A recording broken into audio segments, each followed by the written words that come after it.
अंग्रेजी की एक कहावत है, साइज डजंट मैटर। लेकिन ये सिर्फ अंग्रेजी की कहावत नहीं है। साइज डजंट मैटर माने अगर ये कहावत किसी महिला या किसी लड़की के बारे में कही जाए तो यह बिल्कुल उसके सपनों, उसकी जिंदगी और उसकी आशाओं के विपरीत ही जाती है। निर्देशक सत्ताराम रमानी की सोनाक्षी सिन्हा और हुमा कुरैशी के साथ बनी ये फिल्म भी दो लड़कियों के सपनों के साथ उनके मोटापे को लेकर बुनी जाने वाली एक कहानी को बयान करती है। हम इस कहानी के बारे में यह भी बताने की कोशिश करेंगे कि कई बार हमारे सपने जितने बड़े होते हैं, लोगों की नज़र उससे कहीं ज़्यादा हमारे साइज़ के ऊपर ही बैठकर रह जाती है। मैं रामकिशोर पारचा, नई दिल्ली से डिफ न्यूज़ के लिए। डबल एक्सेल की कहानी मेरठ में रहने वाली राजश्री त्रिवेदी यानी हुमा कुरैशी और दिल्ली की सायरा खन्ना सोनाक्षी सिन्हा की हैं, जो अपने ओवरवेट को लेकर खासी परेशान हैं। राजश्री पर क्रिकेट का एंकर बनने का जुनून सवार है और सायरा एक फैशन डिज़ाइनर के रूप में खुद को स्टैब्लिश करना चाहती है।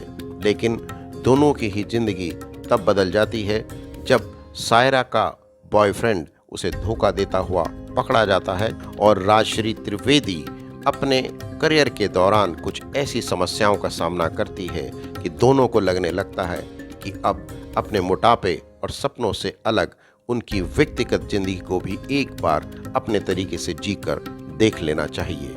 ऐसी ही दो ओवरवेट लड़कियों की कहानी के साथ हम देखेंगे कि इस कहानी में बाकी के चरित्र जब उनके साथ साथ आगे बढ़ते हैं तो फिल्म ओवरवेट लड़कियों की कहानी के साथ साथ एक नए मुकाम की तरफ भी बढ़ जाती है। कुल मिलाकर मैं कहूँगा कि फिल्म कॉमेडी के सहारे लड़कियों में बॉडी शेमिंग जैसी एक समस्या की बात ही नहीं करती, बल्कि यह उनके अपने करियर और सपनों के साथ उनकी व्यक्तिगत राय और उनके साथ अपनी ज़िंदगी जीने की सलाह का मशवरा देने के लिए भी हमें प्रेरित करती है।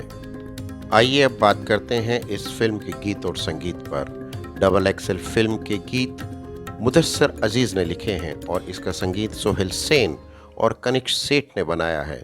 लेकिन मुझे पूरी फिल्म देखने के बाद भी एक भी गाना याद नहीं हुआ। इसका मतलब है कि फिल्म की कहानी साधारण है, लेकिन गीत संगीत भी कोई खास करिश्मा नहीं करता। चलिए अब बात करते हैं फिल्म में अभिनय के पक्ष की। फिल्म में सोनाक्षी और हुमा कुरैशी दोनों कुछ मोटी दिखती हैं, लेकिन दोनों ही पहलवान नुमा अभिनेत्रियां मानी जाती रही हैं। सोनाक्षी के चेहरे पर भाव आते हैं और हुमा के चेहरे पर भी, लेकिन उनकी शारीरिक भाषा अपने चरित्र के हिसाब से देखा जाए तो फिल्म में कोई खास कमाल नहीं करती। हुमा कुरैशी वैसे भी कनेक्ट होने की कोशिश करती हैं, लेकिन सोनाक्षी जानी पहचानी हैं। ज़हीर इकबाल एक साधारण अभिनेता की तरह सामने आते हैं। वो कोई खास कमाल नहीं करते, लेकिन फिल्म में मुझे महंत राघवेंद्र, जो दक्षिण भारत के तमिलियन एक्टर हैं, उनको देखकर लगा कि अगर उन्हें हिंदी फिल्म और भी आगे करने को मिली तो वो अपनी उपस्थिति ठीक ढंग से ही नहीं बल्कि दमदार तरीके से दर्ज करवाएंगे। आइए अब बात करते हैं इसके निर्देशन और इसकी तकनीकी खामियों और अच्छाइयों पर। फिल्म हेलमेट बनाने के बाद इसके डायरेक्टर सतराम रमाणी इस नई फिल्म में अपने कॉन्सेप्ट, अपने कंटेंट और ग्रामर को बहुत नए हिसाब से अपने लेखक मुदस्सर अजीज के साथ आगे बढ़ाते हैं।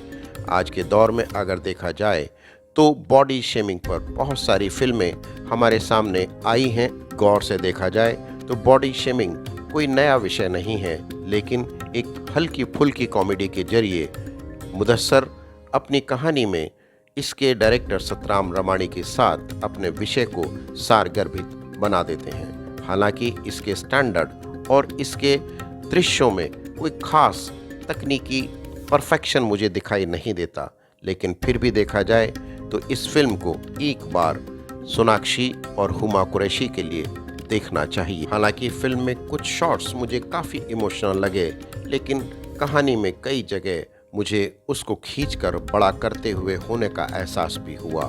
कोई सरप्राइज़ इस फिल्म में नहीं है, लेकिन कहानी की एक जो सबसे बड़ी खास बात है वो ये कि मोटापा और ख़ास तौर से महिलाएं इस कुंठा के साथ जीने की कोशिश करती हैं कि कोई उन्हें पसंद करेगा या नहीं, उनके सपने पूरे होंगे या नहीं।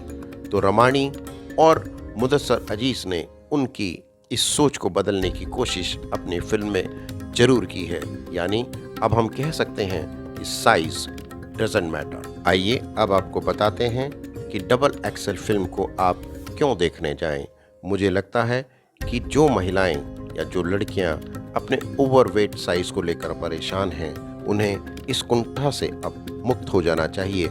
और मुक्त होने के लिए इसका एक छोटा सा रास्ता डबल एक्सेल फिल्म से होकर जाता है, जहां दोनों नायिकाएं अपने सपने जीने के लिए आखिर एक दिन अपना रास्ता खुद चुनती हैं। बेशक फिल्म एक हल्की फुल्की कॉमेडी है, फिर भी एक बार आप इस फिल्म को जाकर जरूर देखें। मैं राम किशोर पारचा, नई दिल्ली से डिफ न्यूज़ के लिए।